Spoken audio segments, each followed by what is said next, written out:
Nama saya Roni Daud Simeon. Saya adalah suami dari satu istri satu-satunya. Istri saya namanya Nancy Limantono. Hari ini tidak bersama saya karena dia juga pelayanan di kota Jakarta. Dan saya oleh anugerah Tuhan dikaruniai 3 orang anak. Kami menikah hampir 24 tahun.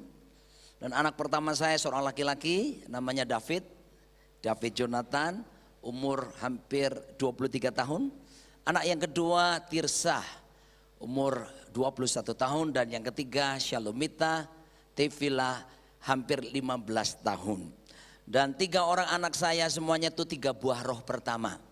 David itu kan beloved God, love, kasih. Tirsa joy, sukacita. Shalomita jelas, damai sejahtera. 3 buah roh pertama. Tapi saya dengan istri sepakat 3 saja, sebab buah roh ada 9. Saya bilang sama anak-anak saya, nanti kalian yang lanjutkan. Karena masih ada kesabaran, kemurahan, kebaikan, kesetiaan, kelemah lembutan, penguasaan diri. Masih kurang lagi, masih ada 9 karunia roh. Nah saudaraku dikasih Tuhan, langsung saja karena waktu saya hanya 40 menit. Kalau saudara suka judul khotbah, saya sederhana saja. Judulnya begini, keluargaku, sorgaku. My family, my heaven. Mari kita lihat bersama-sama Yohanes 1 ayat 1. Tolong pemain keyboard saya ditemani ya, karena Alkitab bilang it's not good for man to be alone. Gak baik laki-laki sendirian. Oke, tapi nanti saya kasih aba-aba ya. Kalau begini C, ini D, E, F, G. Kalau begini saya marah. Oke. Oke ya, saya ajak mengucapkannya, memperkatakannya. Jangan dalam hati. 1, 2, 3. Pada mulanya adalah firman. Firman itu bersama-sama dengan Allah dan firman itu adalah Allah. Kata firman di sini dalam bahasa Yunani yang dipakai adalah logos, bukan rema. Nah, logos itu artinya begini, expression of an idea, ekspresi dari sebuah ide atau pengungkapan dari sebuah gagasan. Jadi maksudnya apa? Ya inilah gagasannya Tuhan. Firman itulah idenya Tuhan. Nah, ide Tuhan itu apa bentuknya? Ada istilah berkata God's big idea. Ide besar Tuhan. Apakah ide besar Tuhan? To the point. Ide besar Tuhan adalah yang disebut dengan kingdom colonization. Apa itu kingdom colonization? Begini. Sorga diperluas sampai ke bumi. Sorga diperluas sampai ke bumi. Saya jelaskan begini, di sorga sebelum penciptaan langit dan bumi, di sorga itu Allah Bapa, Putra dan Roh Kudus sudah ada, jelas. Sebelum segala sesuatu, dia disebut sebagai Alpha and Omega, yang awal dan yang akhir. Dan di sorga itu pula Bapa, Putra, Roh Kudus living in harmony. Mereka harmonis banget as a family, keluarga. Jangan salah ya. Tuhan tidak kawin mengawinkan dan anak memperanakkan, tidak. Tapi in the spirit, Tuhan itu esa. Tapi dia dipanggil Allah Bapa, Allah Putra, Allah Roh Kudus. Ini as a family, sebuah fungsi keluarga sudah ada sejak di sana. Ya, makanya kalau suami-suami ingin jadi suami yang baik, belajar dari karakteristik sang Bapa itu, ya. Kan ada lagunya. Seperti Bapa sayang anaknya, demikianlah engkau mengasihiku. Dan seterusnya. Bapak, tapi juga ada Roh Kudus. Ibu-ibu, kalau mau jadi seorang istri yang baik, cewek-cewek yang hadir yang belum menikah juga, belajar bersekutu, kenali siapa Roh Kudus dengan baik. Alkitab katakan Roh Kudus, Roh penolong. Wanita diciptakan untuk jadi penolong, bukan perongrong, bukan penggonggong, bukan penodong, apalagi penggarong. Bukan. Lalu bagaimana menjadi putra-putri yang baik? Lihat Yesus Kristus. He's the Son. Saudaraku, sang putra bagaimana punya submission yang luar biasa kepada sang Bapa. Bagaimana memiliki ketaatan yang sungguh-sungguh kepada bapaknya, respect, hormat kepada bapak. Anak-anak muda, Kalau kamu ingin jadi seseorang yang disebut Alkitab berbahagia dan umur panjang, kamu harus hidup, belajar hormat otoritas yang Tuhan tetapkan di atasmu. Saudaraku, as a family, nah God's big idea, kingdom colonization adalah Tuhan mau memperluas sorga, wilayahnya diperluas sampai ke bumi. Dan ide pertama yang Tuhan buat adalah supaya yang terjadi di sorga terjadi di bumi. The first institution, satu-satunya ataupun lembaga pertama yang Tuhan buat adalah sebuah keluarga. Why? Karena keluargalah akan merepresentasikan sesungguhnya keluarga di sorga terjadi di muka bumi. Adalah rencana Tuhan dalam hidup keluargamu. Kamu dijadikan perwakilan kerajaan Allah, kerajaan sorga di muka bumi. Adalah kehendak Tuhan dari semula. Adalah sorga itu tidak jauh. Sorga itu dimulai dari sebuah keluarga. Sebelum dia ciptakan segala sesuatu, kita masuk ke Kejadian 1 ayat 1. Saya mulai dari yang awal-awal aja dulu ya. Supaya nanti saya sambung dengan ibadah yang kedua. Kalau tidak ada yang acara yang penting ya, misalnya saudara harus menghadiri undangan Pak Jokowi, sebaiknya Anda tetap tinggal ikut ibadah kedua. Sehingga seandainya nanti Pak Ridwan Kamil tidak panggil saudara, ya lebih baik ikut ibadah kedua ya. Gitu. Oke. Pada mulanya Allah menciptakan langit dan bumi.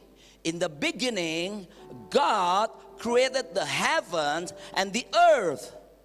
Alkitab Perjanjian Lama ditulis dalam bahasa Ibrani.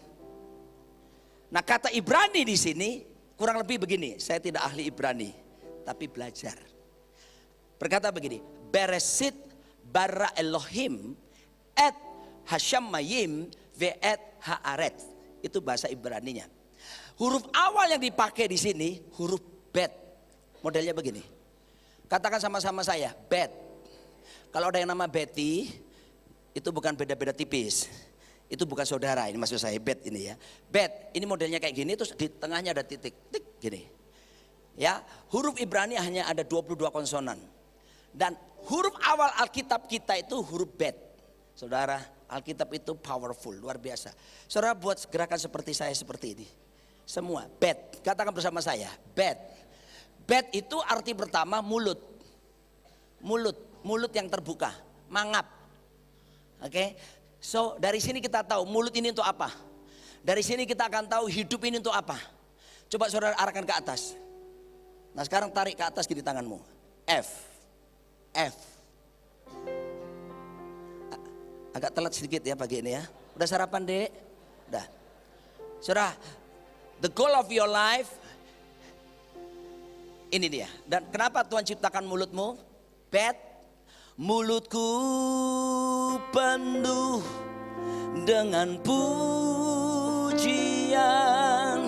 kepadamu ya Yesus Tuhan. Nyanyi dong. Atau ini gerejanya banyak anak muda ya. Mungkin lagu ini udah kadaluarsa. Oh my God. Oke, tetap versi yang lain. To worship you I live. To worship you I live to worship you. Nyanyi yeah, to worship. I live to worship you. Oh, I worship you.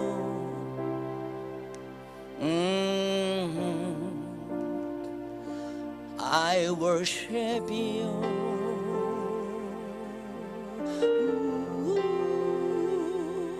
I worship you. My Jesus. Udah ngerti ya? Not for gossip. Bukan untuk gosip. Bukan untuk memaki. Bukan. Bless the Lord, oh my soul. Oh my soul. Artinya begini loh. Manusia itu baru bisa hidup dengan baik kalau terhubung dengan penciptanya. Sekarang sudah gini, ayo jangan diturunkan dulu. Sekarang turunkan. Tak tak tak tak tak tak tak tak tak tak tak tak. Kalau ada suami istri, arahkan ke pasanganmu. Suami istri saling gini-ginian. Nah, dengar. Suami istri, pujian juga diberikan untuk supaya kalian berdua saling puji memuji. Pujilah pasanganmu. Jangan cuma pacaran saja. Gue keren pacar gue. Kamu cantik banget deh. Aduh, kamu orangnya baik sekali. Aduh, kamu ganteng deh. Wow. Ya. Tapi jangan berhenti waktu menikah. Sudah punya anak, cucu sekalipun. Puji pasanganmu tiap hari. Saya tidak mendengar kata amin di sini. Amin itu bukan monopoli orang luar sana. Amin itu artinya ya, sungguh, pasti, benar, absolutely right. Amin. Puji pasanganmu. Aduh saudaraku, wanita itu, istri saya hampir 24 tahun menikah dengan saya. Walaupun tiap pagi saya selalu bangun tidur ngomong sama dia, I love you babe. Tapi dia pasti suka siang-siang tanya, sayang, kamu kan sayang toh sama aku. Oke, saya bakal nyanyikan lagu-lagu pujian buat dia. Dan kalau saya nyanyi lagu ini, please jangan dianggap sesat ya. Tapi ini suka saya nyanyikan buat dia. Saya nyanyi lagu ini buat istriku seorang. You don't know what it's like, baby, you don't know what it's like to love somebody,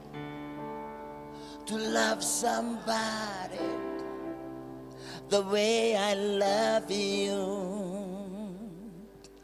Param pam pam param pam pam pam pam. There's a light, certain kind of light. Belum lahir.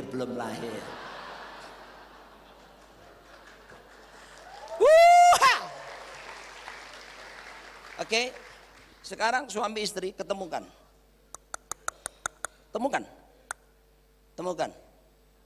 Mulut dengan mulut, bibir dengan bibir. Dengerin. Yang berhak, yang benar berciuman bibir, berciuman mulut hanya suami istri seharusnya.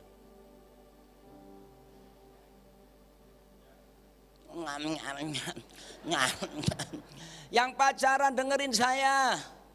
Jujur, kamu berani gak ciuman bibir di depan orang tuanya? Apalagi di depan Tuhan. Belum resmi sah suami istri. Dokter bilang, ini kalau ada dokter di sini pasti setuju. Ciuman bibir berisiko saling menukarkan kuman. Kalau pacarmu kena virus AIDS, HIV, lu ketularan. Kena virus Zika ketularan, hepatitis ketularan. Tunggu waktunya nanti sampai Pak Andi letakkan tangan di atas kedua kepalamu. Dan dia berkata resmi sah suami istri. Lalu dia berkata kiss your bride, kiss your wife, kiss your husband. Orang Jawa bilang nyosor ora popo. Nyosor. Kasar banget. Amin. No kissing lips before marriage. No hugging before marriage. And also no sex before marriage. Itu Alkitabiah loh ya. Terserah, Pak zaman berubah, nggak bisa, Alkitabnya tetap sama. Zaman boleh berubah. Aturan tentang pergaulan harus dalam standar firman Tuhan. Pak gandengan boleh? Boleh kalau nyebrang jalan.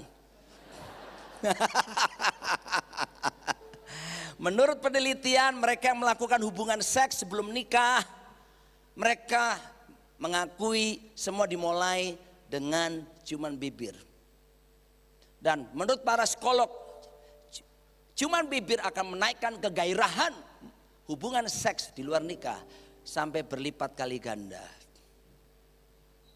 Oke, jadi memang ini untuk suami istri saja. Suami istri, tolong yang atas ini, ayo ketemukan lagi. Turunkan dikit, mesti saling rendah hati, siap ditegur, mau dengerin pasangannya, ya, nggak egois, merendahkan diri. Tolong ditekuk sedikit atasnya. Jadinya apa? hati, love, so sweet. Begitulah rencana Tuhan dalam hidupmu. Ini tidak ada di sekolah Alkitab, tapi ini ada di Alkitab kita. The first institution adalah keluarga. Nah, saya tunjukkan lagi, kembali lagi ke sini. Bet.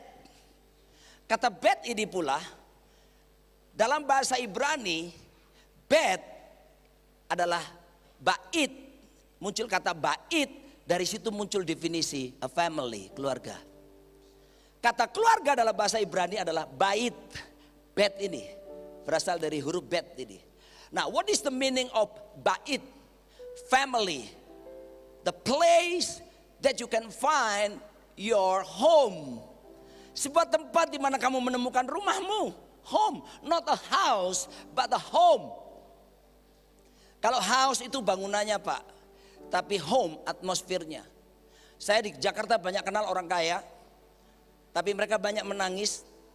Rumahnya kaya mentereng-mentereng, tapi home sweet home tidak ada di situ. Mereka punya harta banyak, tapi mereka tidak punya namanya home. Saudaraku dikasih Tuhan, dengar baik-baik. Rencana Tuhan dalam hidupmu, rumah tanggamu mengalami home sweet home, home blessed home. Karena Tuhan mau keluargamu itu jadi sorgamu. Katakan amin. And then the second meaning of family, bait adalah the place that you can find your spot. Spot. Anda yang suka main internet, Anda akan suka kalau ada istilah apa? Hotspot. Paling gak enak kalau main internet kena apa? Blank spot. Ya kan? Di Korea Selatan dikembangkan teknologi 5G sekarang. Dan sebentar lagi akan dirilis. Kalau ini sudah keluar dalam waktu 2 detik saja, saudara akan bisa download film Hollywood 2 judul film sekaligus. Only 2 seconds. Tik, tik, 2 film. Tapi kalau ngalami blank spot, kita kalau main internet kena blank spot gimana sih? Buffering, munyer terus, gemes lama nungguin. Saya temukan saudaraku di Jakarta, di Bandung enggak ya? Banyak keluarga ke gereja sama-sama, tapi mereka jujur hubungan mereka buffering. Mempertahankan status saja. Itu bukan rencana Tuhan. Pagi ini bila saudara datang dan kamu sadari, kamu tidur satu ranjang tapi there is no love at there anymore. Saya beritahu pada saudara, saudara datang pada jam kebaktian yang tepat. Tuhan mau pulihkan hubunganmu karena Tuhan mau melihat keluargamu nyata sorganya terjadi di situ. Katakan amin. Saudaraku dikasih Tuhan, oleh sebab itu hotspot. Wow. Kalau orang hotspot itu telepon langsung, sinyalnya penuh, internet langsung nyambung. Tuhan mau sebetulnya hubungan kita dengan dia nyambungnya 100%. Indah, menemukan kehendak Tuhan yang sempurna, mengerti destiny, kenapa Tuhan jadikan kita sebagai manusia. Secara singkat saya akan berikan tips-tips sederhana. Bagaimana keluargaku sorgaku menjadi kenyataan dalam rumah tangga kita. Yang belum menikah tenang saja, kamu juga pasti dapat. Suatu hari kamu kan mau menikah kan? Kecuali yang ingin mau jadi suster maupun frater. Oke, saya sederhana. Saya kasih prinsip 5 jari. Semuanya lakukan bersama saya begini. Dah. Yang di atas. Halo? Halo? Is there anybody home? Kok sepi ya di atas ya? Oke. Prinsip 5 jari. Pertama mulai dengan jempol, ibu jari. Saudara kalau menunjuk ibu jari ini kalau ada hal apa misalnya? Makan enak, oh, hao-zi secingping ah. Enak gila. Nggak cocok sih sebetulnya kan. Apalagi? Bagus banget filmnya. Apalagi? Kalau untuk keluarga, ini berbicara tentang sepakat. Matius 18 ayat 19-20 berkata, jika 2-3 orang berkumpul dan lagi aku berkata kepadamu, jika 2 orang daripadamu di dunia ini sepakat Meminta apapun juga permintaan mereka itu akan dikabulkan oleh Bapakku yang di sorga. 2-3 orang itu siapa sih?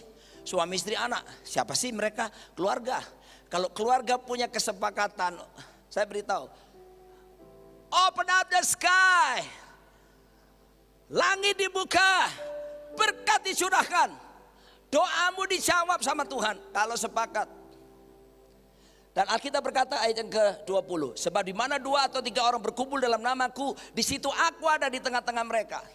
Dengar ya suami istri anak-anak, kalau Anda berkumpul, gak usah ragu-ragu, hadirat Tuhan sudah ada di situ.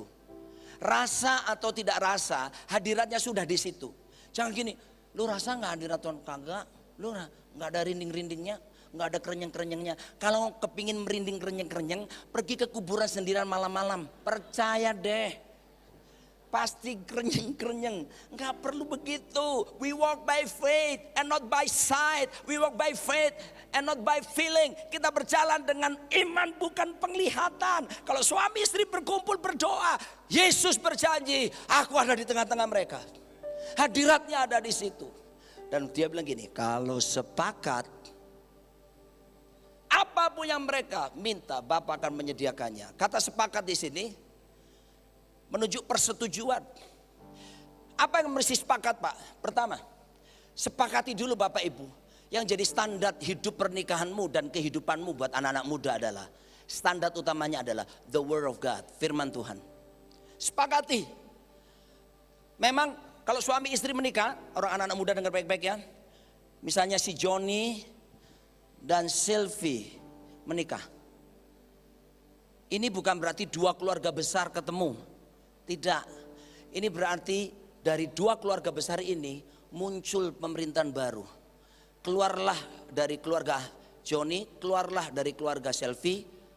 2 pribadi ini kumpul jadi satu, muncul pemerintahan baru. Bukan penyatuan 2 keluarga besar, tapi spesifik penyatuan 2 pribadi ini.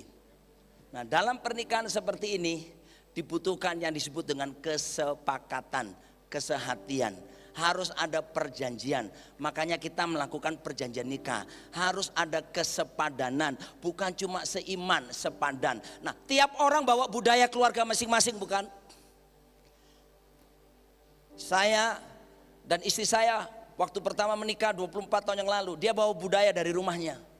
Mama papanya ngajari gini, lu kalau cinta sama orang jangan dikasih hatimu semuanya.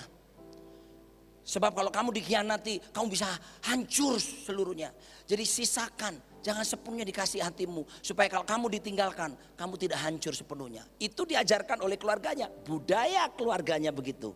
Dan saya juga punya budaya keluarga sendiri. Tapi kita sepakat, semua budaya yang diajarkan yang tidak sesuai firman Tuhan, kita tidak akan gunakan, semua tunduk kepada budaya firman Tuhan. Amin. Sepakat tentang standar yaitu firman. Tapi sepakat juga saudaraku, sepakati dalam hal apa? Sepakati misalnya dalam hal bersama-sama membangun mezbah keluarga. Tiap hari manusia itu tubuh jiwa roh. Tubuh bersatu karena apa? Hubungan seks, tubuh jadi satu. Roh bersatu karena apa? Paulus bilang karena satu Tuhan, satu baptisan, satu roh, satu iman. Tapi jiwa, potensi konflik itu di masalah jiwa. Ada pikiran, ada perasaan, kemauan. Yang satu pengen makan karedok, yang satu pengen makan siomay. Yang satu pengen bakmi Linggarjati. Itu enak banget tuh bakmi satu itu. Yang satu ingin makan yang lain, kehendak berbeda. Pria didominasi oleh logika, berpikir.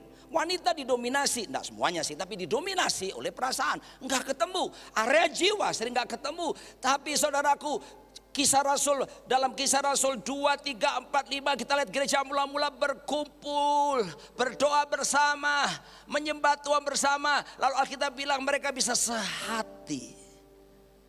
Suami istri punya komitmen untuk bangun mezbah. Bangun tidur atau kapanpun doa bareng, nyembah Tuhan bareng, saling melepaskan berkat satu sama lain. Punyalah kesepakatan ini.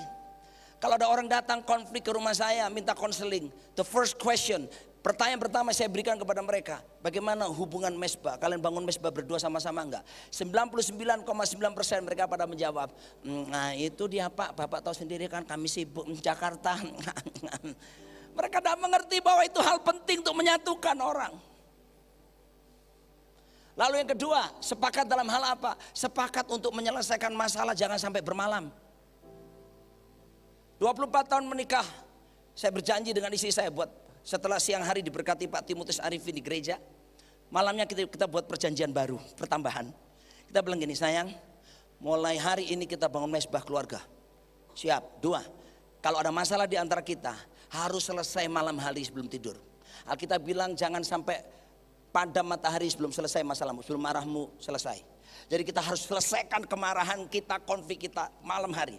Gak boleh tidur, gak boleh damai semu. Damai semu adalah orang yang suka bilang gini, cincela, lu kukuai gua cincela, udah dah biarin deh gua ngalah-ngalah aja. Itu damai semu, harus selesai. Dan saudaraku, saya pendeta, saya mengaku saya juga punya konflik dengan istri saya. Pernah beberapa kali berbeda pendapat, pernah kita ngalami diem-dieman.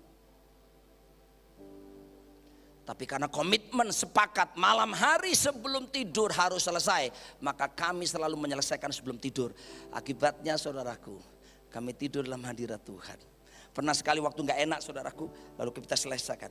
Begitu selesai, amin. Tiba-tiba anggur baru tercurah, penuhi umatnya dengan sukacita. Begitu amin saling mengampuni saudaraku, gak jadi tidur.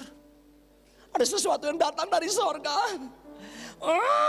Dia membaring setan. Dia udah ngerti maksud saya. Lalu kami mengalami persekutuan yang dalam malam itu. Setelah itu kami sama-sama nyanyi lagu yang ini sih. Ku kan terbang tinggi, tak kembali lagi. So sweet. Katakan sama saya, sepakat. Yang kedua, Ibu jari, telunjuk. Telunjuk ini bicara tentang apa? Our priority, prioritas. Nomor 1, rumah tangga. Bahkan bukan cuma rumah tangga, anak-anak muda dengerin yang belum menikah, kamu harus hidup punya prioritas. Ada seorang hamba Tuhan namanya Miles Monroe, dia udah almarhum. Dia buat statement yang saya yakini, saya percaya. Dia bilang begini, the greatest tragedy in our life is not death, but life without a purpose. Tragedi terbesar dalam hidup manusia adalah bukan kematian, tapi hidup tanpa tujuan. And then the second mistakes in our life, kesalahan terbesar yang terjadi dalam hidup manusia adalah bila manusia hidup tanpa prioritas. Banyak pengusaha saya jumpai, saya berkata, Pak gimana bisnisnya? Mengalir aja Pak.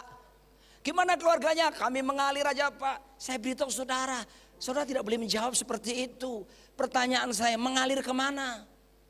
Kalau yang ini sih boleh, air mengalir sampai jauh, tahu itu? Akhirnya ke laut. Apa itu? Bengawan so luntun tak ding dun tin tak ding dun tin tak dun. Belum lahir lagi. Wow, kamu harus punya tujuan, kamu harus punya prioritas. Hidup harus punya prioritas. F.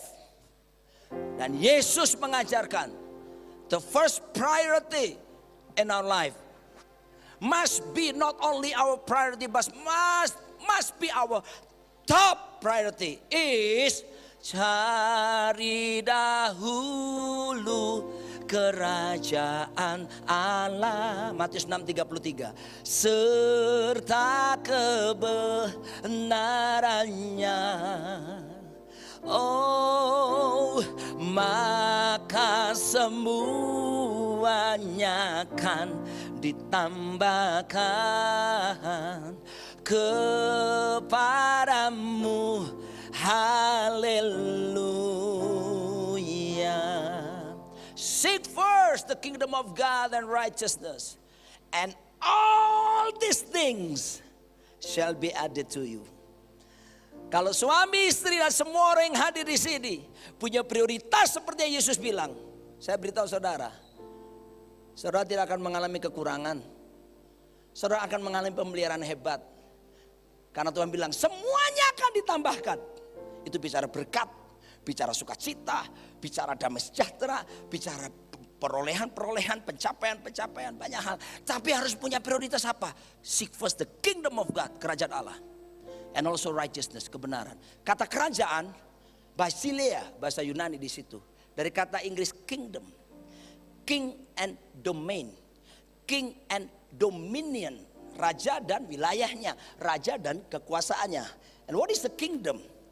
Kerajaan adalah pengaruh langsung dari pemerintahan sang raja di wilayahnya ini, supaya penduduknya satu, punya lifestyle gaya hidup, dua, punya values nilai-nilai, tiga, punya karakter seperti rajanya.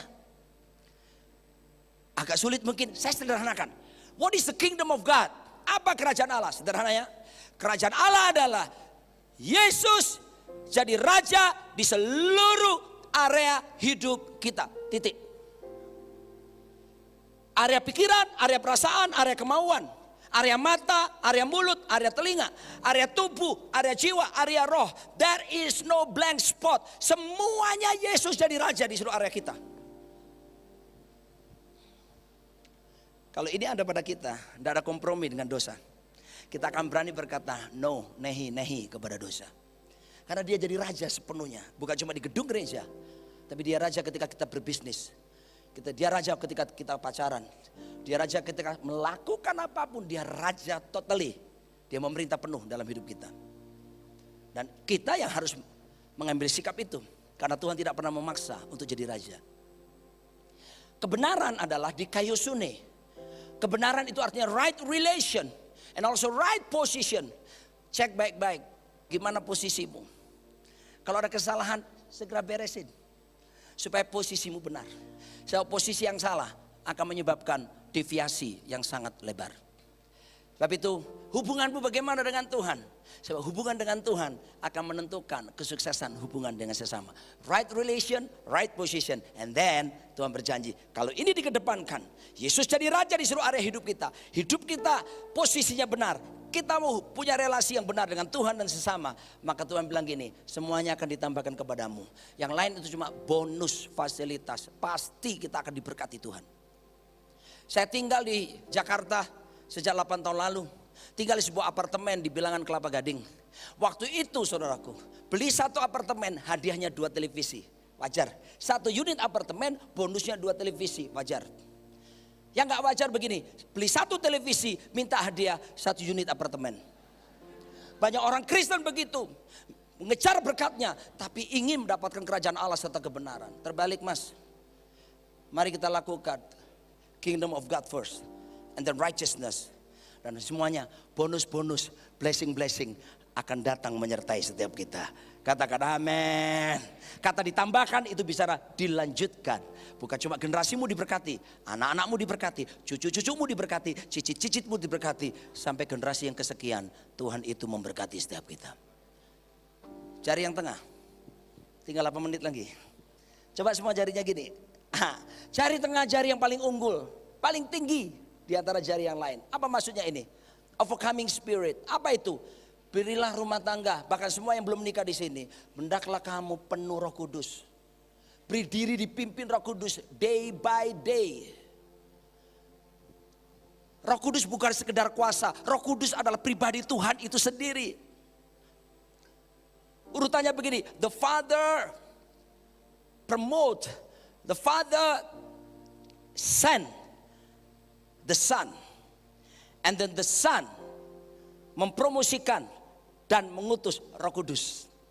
Setelah itu Roh Kudus memenuhi orang percaya, dan Roh Kudus itu menuntun kita kepada seluruh kebenaran.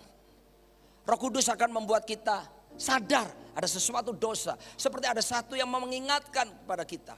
Saudara, mintalah selalu tiap hari dipenuhi Roh Kudus dalam hidup saudara. Roh Kudus akan menuntun Anda berjalan dalam kesucian yang memang Tuhan inginkan.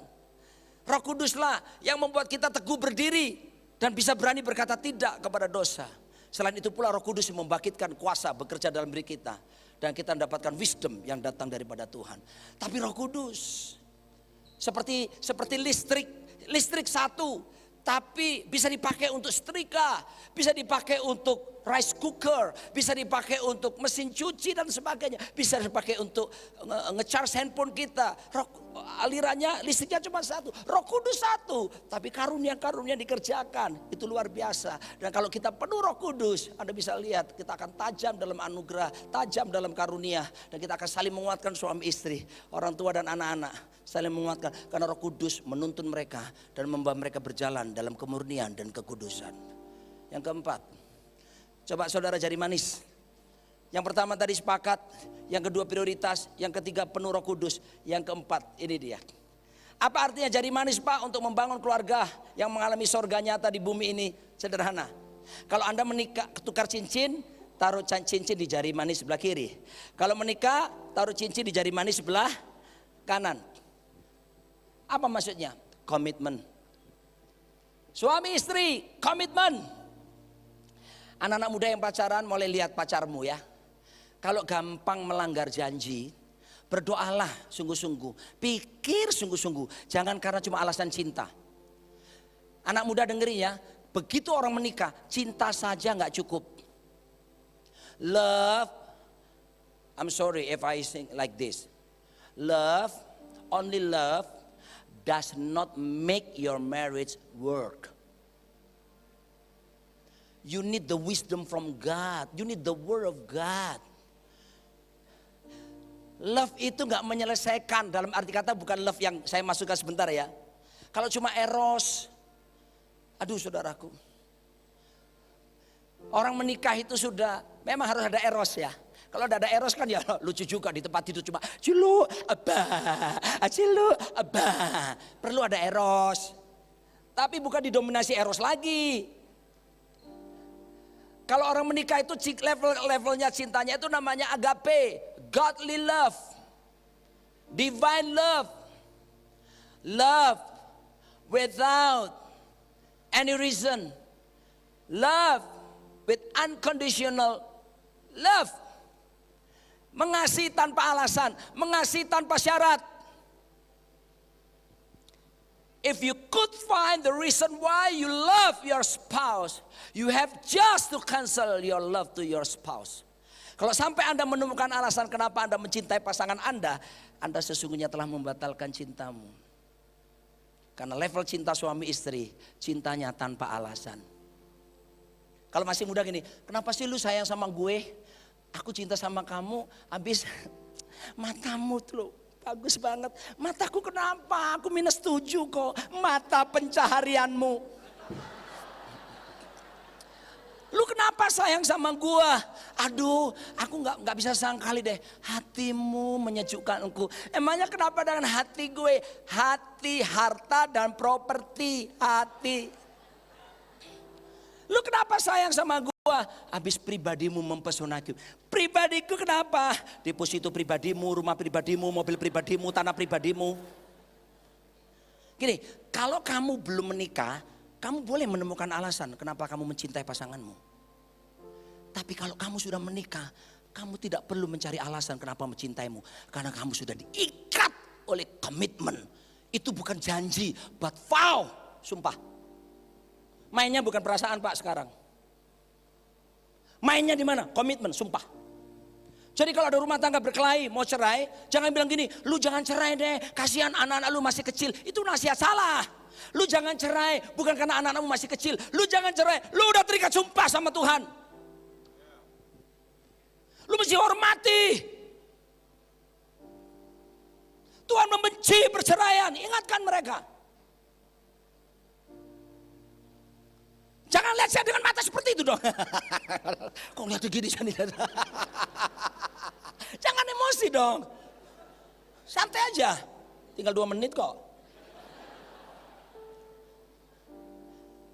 Oke. Wow. Sekarang kalau masih pacaran silakan perasaan-perasaan. Begitu Pak Andi berkata, resmi sah suami istri. Jalannya bukan main perasaan lagi. Sekalipun badanmu telah melebar ke kanan ke kiri dan bertambah luas wilayahnya, Saya akan tetap berkata, still loving you.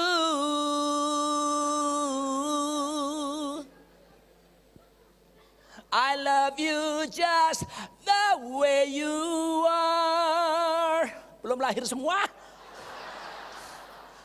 Udah kuno udah kuno kita Dik. Tapi kamu masih oke lah. Tadi setelah gitu saya pakai jeans Dik. Aduh, udah siapin semua stolnya. Terakhir, tinggal ini. Kelingking. Untuk apa biasanya?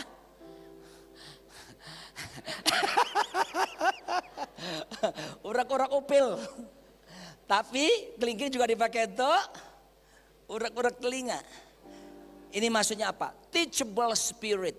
Punya roh yang mendengar.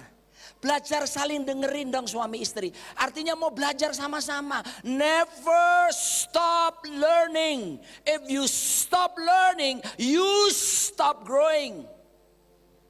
Belajar terus, belajar memahami pasanganmu, belajar cari buku-buku belajar ikut seminar-seminar tentang keluarga, belajar parenting yang baik gimana, belajar terus lewat firman Tuhan, never stop learning. Sampai kapan? Sampai Yesus menjemput kita, baru selesai. Amin. Kalau ini terjadi saudaraku, maka 5-nya, saudara gini kan. Kalau orang bersinar itu gimana sih?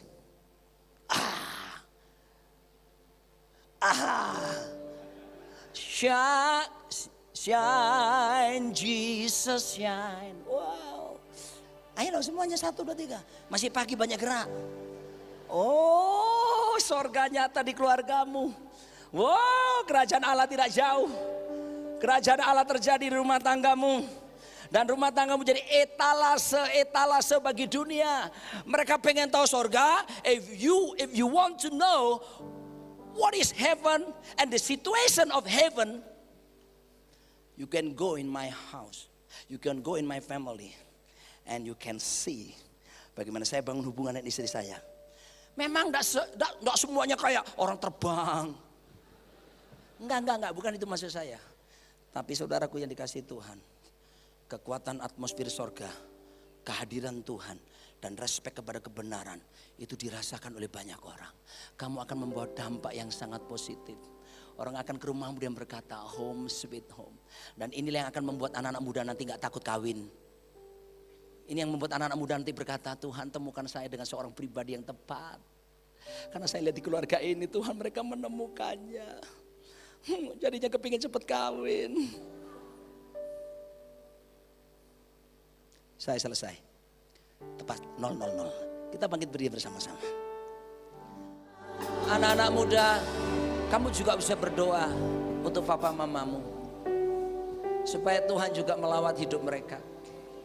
Mungkin kamu dibesarkan dari keluarga yang kamu lihat kayak neraka. Iblis telah melakukan itu. Atau mungkin karena orang tua kita tidak pernah mendapat pengajaran yang benar. Tapi biarlah itu tidak terjadi dalam kehidupanmu kelak. Lebih baik terlambat menikah. Lebih baik terlambat menikah tapi dapat pasangan yang tepat daripada tergesa-gesa tapi salah. Sebab itu sambil nyanyi ini yang keluarga saling rangkul-rangkulan, yang belum keluarga bangun mimpimu ke depan. Bilang Tuhan,